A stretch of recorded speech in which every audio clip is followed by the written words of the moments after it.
I need to warn you before we begin. This story doesn't end the way you want it to. I wish it did, but sometimes the truest stories are the ones that leave a mark, and this one's gonna leave a mark.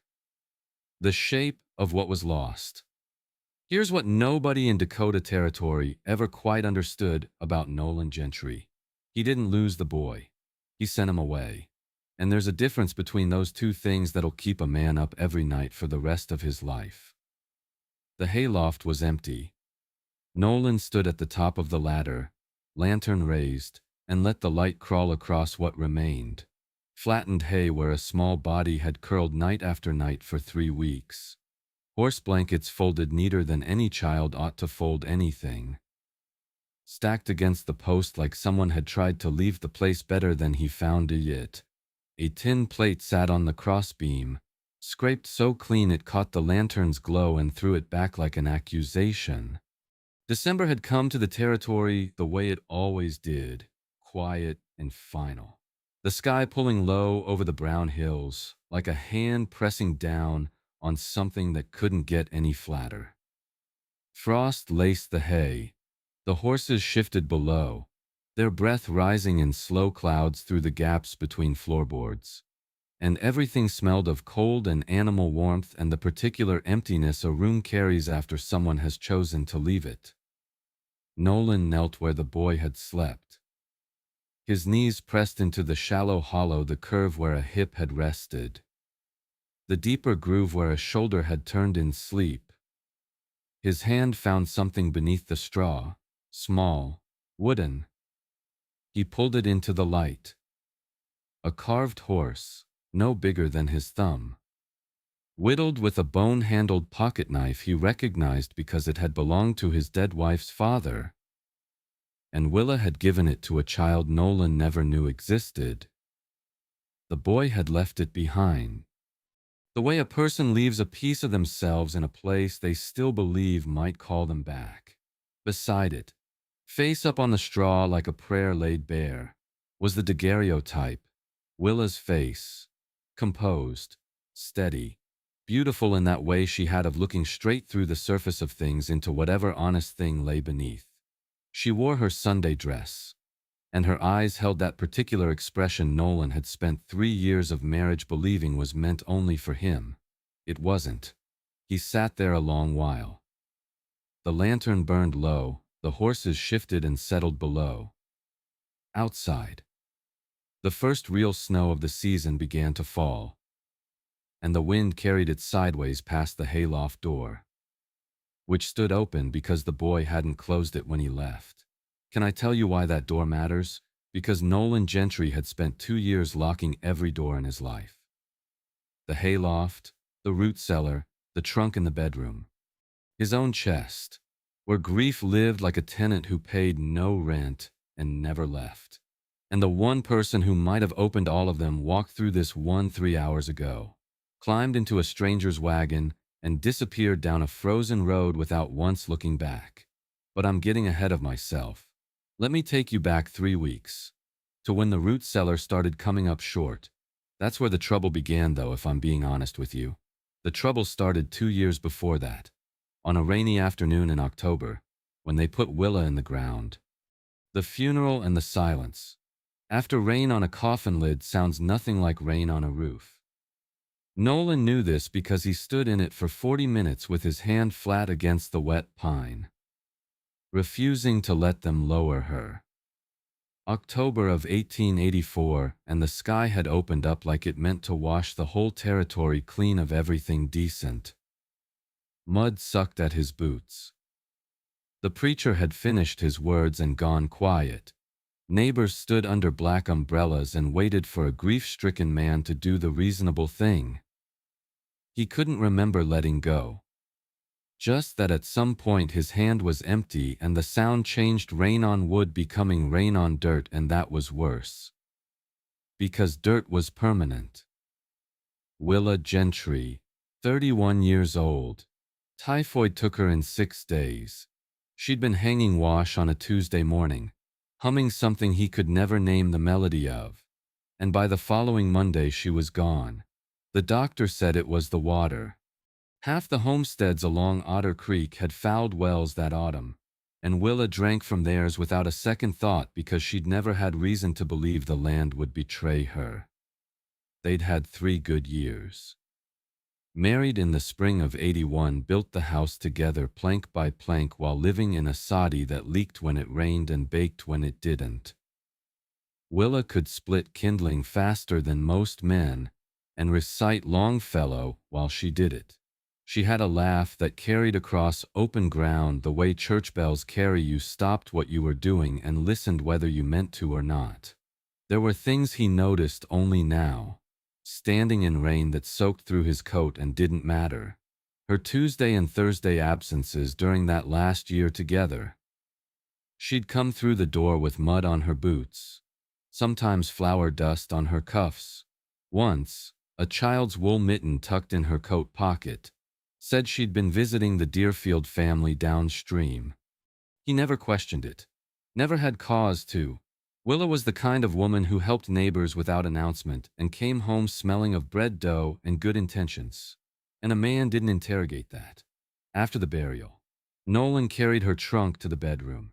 Dresses folded the way she folded everything, precise. Corners matched, as if the fabric itself deserved respect. Her Bible with the green ribbon marking Psalms. A pressed wildflower from their wedding day. Pale now, petals thin as faith worn down to nothing. He closed the lid, turned the latch, and pushed it against the wall. 2 years passed. He marked them by the height of grass in spring, the weight of snow in winter, the slow rusting of a gate hinge he kept meaning to oil and never did. He worked his cattle, mended fence, ate alone at a table built for 2.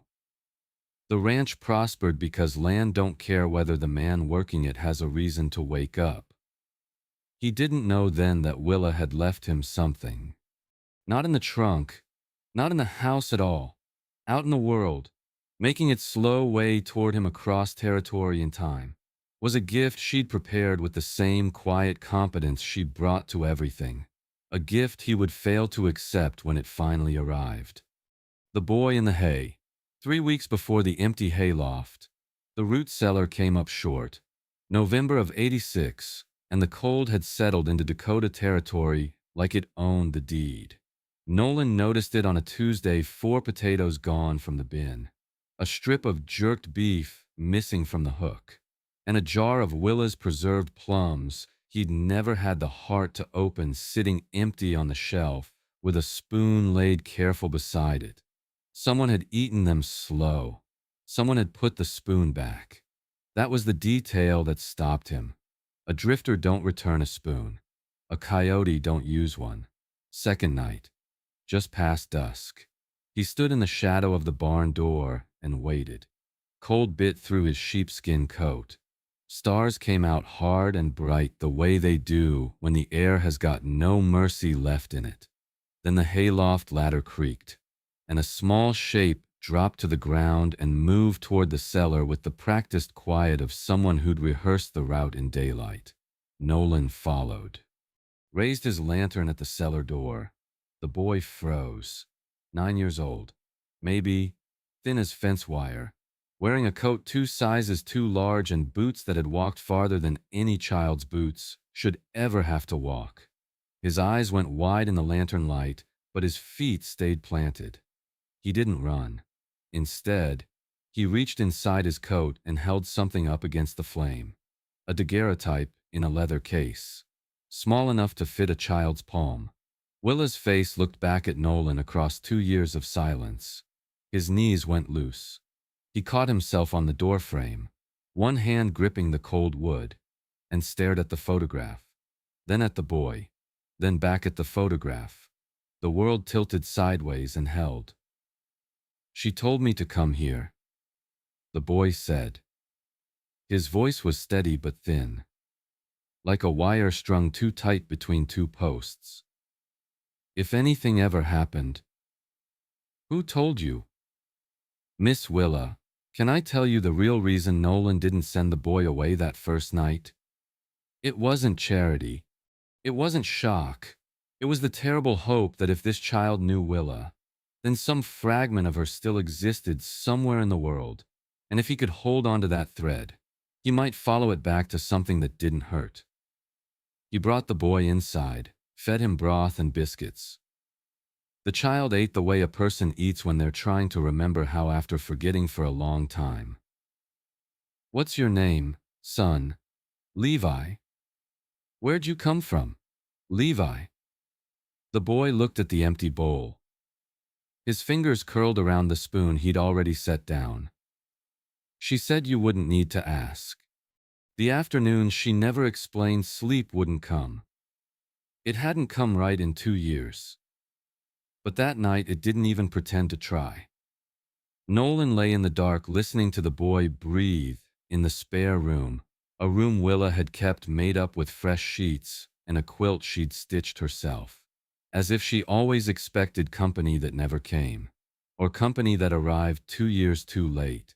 Memory came instead of sleep. It always did, but tonight it carried different weight.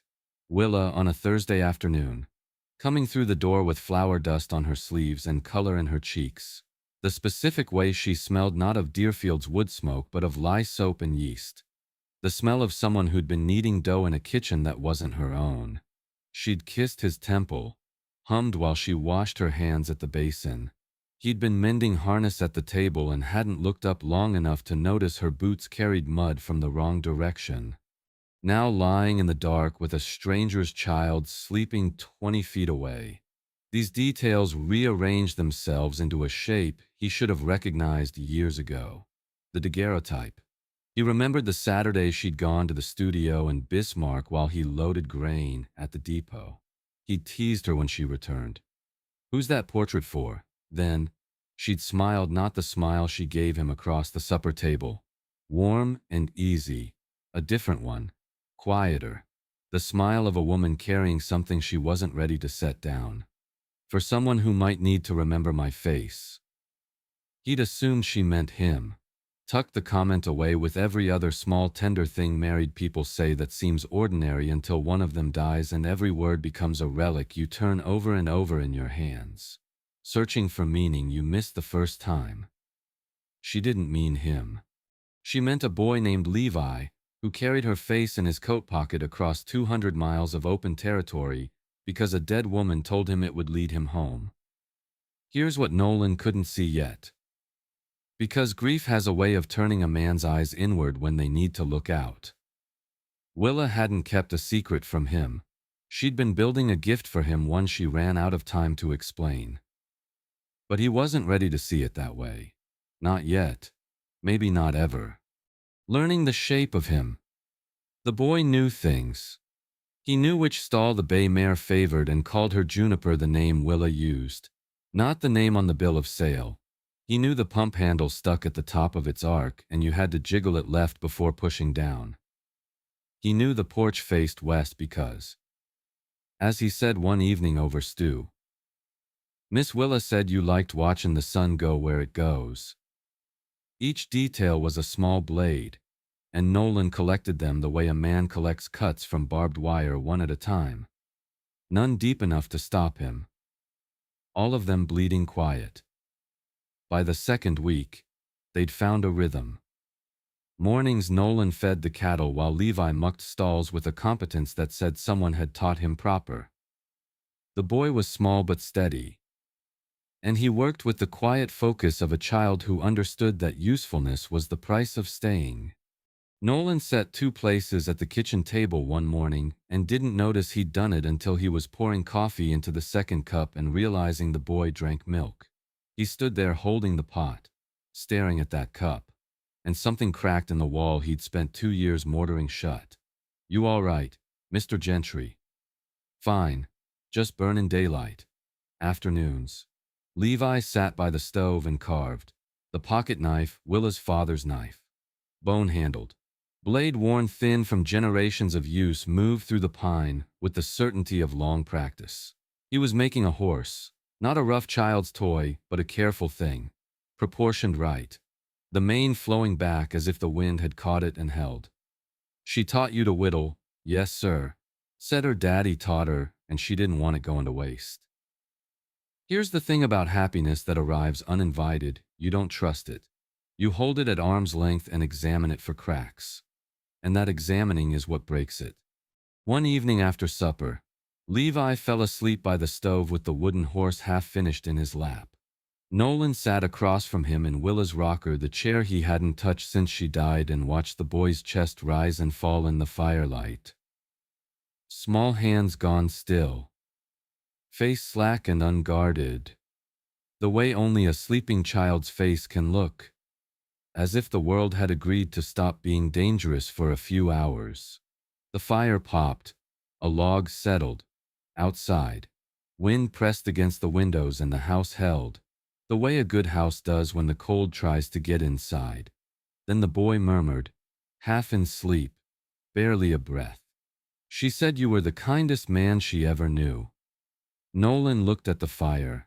Something in his chest unlocked, not a door swinging open, but a lock turning. The mechanism giving way after years of rust. And instead of letting it open all the way, instead of walking through, he started wondering who else held a key. What the trunk held. "Miss Willa said there was something in that trunk for me." Levi said it over breakfast, casual as asking for the salt, and the words landed in Nolan's chest like a stone dropped into water that had been still for 2 years. The boy knew about the trunk in the bedroom, which meant Willa had told him about it, which meant she had planned for this moment with the same quiet precision she'd brought to canning, preserves, and stitching quilts. He opened it that night. After the boy was asleep, the latch turned hard. Dust rose from the lid like something released after long captivity. Her dresses, folded the way she folded everything, precise. Corners matched. The pressed wildflower, her Bible, the green ribbons still at Psalms. And beneath everything, flat against the cedar bottom, a letter, unsealed, addressed to no one. Willa's handwriting was small and certain, the way her voice was small and certain when she said things that mattered. The letter described a boy she'd found orphaned at the Elm Creek Way station, his mother dead of fever on the road from Minnesota. No kin, no name anyone knew. She'd been feeding him during her Tuesday visits, not to the Deerfield place downstream, but to the station where she helped the master's wife mend clothes and feed travelers. She'd been teaching the boy ranch work, bringing clothes she'd sewn herself from fabric scraps. She'd written, "If anything happens to me, send him to Nolan. He will understand. He has room enough in his heart and on this land." But she never gave Nolan the letter. She died on a Monday morning with Wash still hanging on the line, and her secret folded at the bottom of a trunk she expected to open herself when the time was right. The time never came. Nolan sat on the edge of the bed, the letter on his knee, and felt two things press against each other inside him like weather systems colliding: the piercing tenderness of a wife who loved him enough to prepare this gift, and the cold undertow of a question he couldn't silence. Why didn't she tell me? He sat at the kitchen table past midnight, took a sheet of paper, dipped his pen. The nib scratched across the page in the quiet house while the fire burned down to coals and the boy slept and the letter from Willa lay open on the bed where he'd left it, waiting for a man who had already stopped reading it the right way. To the Territorial Orphan Commission. Bismarck. A child of unknown origin has arrived at my ranch. No documentation, no legal guardianship established. I am requesting proper placement and oversight. He sealed the letter, set it on the mantel for the Morning Post, and there it sat, the most reasonable, responsible, devastating thing he'd ever written. The questions that built a wall. The rhythm held for 3 more days, but Nolan couldn't stop pulling at threads that were never meant to be pulled. Over breakfast. "Where'd you live before you came here, Levi?" The boy's spoon paused halfway to his mouth. His eyes went to the table the way a horse's eyes go to the ground before a storm. Around. Around where silence. The clock ticked on its shelf. Outside. Wind pushed snow against the glass in soft whispers like someone pressing a palm against a window. Trying to get in or trying to say goodbye, hard to tell which. Did somebody bring you to Miss Willa? Or did she find you? She found me. Where? At the station. The boy's voice had gone flat, the way a door sounds when you push it shut with both hands. I already told you that. You told me she said to come here. You didn't tell me who took care of you after she passed. 2 years is a long time for a boy your age to be on his own. Levi set his spoon down with care. I wasn't on my own the whole time. Then who? I promised her I wouldn't say. Son, I need to know. The boy looked at him then. Not with defiance. Not with the practiced blankness of a child who has learned to hide. With something worse. Disappointment. The clear-eyed disappointment of a child who has traveled a great distance on faith and arrived to find the door exactly as narrow as he feared. You don't believe her, Levi said. You don't believe she wanted me here. I'm trying to understand. She said you wouldn't need to understand. She said you'd just know. And here's where he made the choice he'd regret for the rest of his natural life. Not in this moment. This moment was just a breakfast table and a boy with wounded eyes and a man who couldn't stop reaching for solid ground beneath a thing that was never meant to be stood on. It was meant to be believed. The choice had been made 2 nights before, by lamplight, with a pen and a careful hand. He chose paperwork over faith. He chose reason over trust. He chose the responsible thing, which is sometimes the cruelest thing a man with good intentions ever does. That evening, Levi didn't come to supper. Nolan found the carved wooden horse on the kitchen table, finished now. Every line careful, the mane streaming back in invisible wind, left there the way a child leaves a gift at a door he's not sure will open. Nolan climbed the hayloft ladder with a plate of biscuits and salt pork. Levi lay curled in the blankets, facing the wall. Brought you supper? No answer. Levi, I ain't hungry. Nolan set the plate on the crossbeam, stood there with his hands at his sides, feeling the distance between them like cold air pouring through a crack he'd made and couldn't seal. I'm trying to do right by you, he said. The boy didn't turn, but his voice came back small and certain, the same way Willa's handwriting was small and certain when she wrote things that mattered. She said you would. The morning the wagon came, he dreamed of Willa the night before they came for the boy. She was standing on the porch in summer light, hands resting on the railing, watching the road the way she used to watch for him when he rode in late from the far pasture. The light was golden late July, the kind that makes everything look the way memory wants it to look, warm and safe and close enough to touch. She turned, and her face held that expression he'd spent 3 years reading as contentment and 2 years mourning as lost. Now he understood it was neither. It was preparation. This ranch has room enough, Nolan, for whoever God sends. He'd kissed her temple, smiled at what sounded like sentiment, thought nothing more of it. He woke to the sound of iron wheels on frozen ground. The wagon from Bismarck arrived at 9 in the morning, pulled by 2 draft horses with ice braided into their manes.